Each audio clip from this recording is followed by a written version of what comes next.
Time for a really embarrassing dating story. 2012, I was in New York City. I'd been in relationships since like senior year of college, so I really didn't have a ton of experience dating. Guy starts chatting me up. We end up going on a first date. We go on a second date to see Frozen, and I'm like, okay, this guy's in love with me. Go away for Christmas. Day before I leave to go back to New York, I text guy I've gone on 2 dates with, hey, do you want to pick me up from the airport? And I remember thinking like, oh, he's gonna say yes, boyfriend girlfriend things. I responded like, yeah, I actually think that's just a little much for me. And that's when I was like, oh. So I text Jackie and I'm like, hey, it's not like weird to ask a guy to like pick you up from the airport 2 dates in, right? I mean, like at that point. And she's like, what did you do? I think I even reach out to the guy because I'm like so embarrassed. And he asks me out again. So we go to dinner and it's like a totally normal date. And I'm like, got out of this scot-free. And then right at the end, he's like, so should we talk about this airport thing? I stayed like 5 minutes of that discussion and then I was like, I gotta go. A few years go by, I moved to San Francisco, not because of that, but like maybe because. And then I moved back to New York. I run into him again. I'm texting Jackie, I'm like, Jackie, airport guy's back. And she's like, Brooke,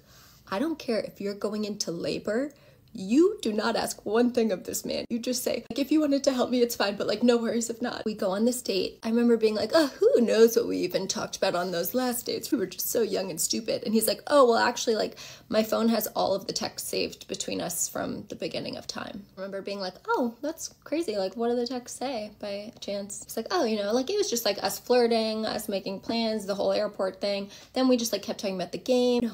No. I was like, you know, like, I just got out of a relationship. People do crazy things, you know, like that's just what happens. Obviously I left that date, never spoke to that guy again. After 3 chances, I'm officially out. Then like a month ago, I get a text from a random number being like, I see what you're doing online for ALS. I'm so proud of you. And it was the airport guy. So after he said his whole spiel complimenting all of my advocacy, I wrote back this.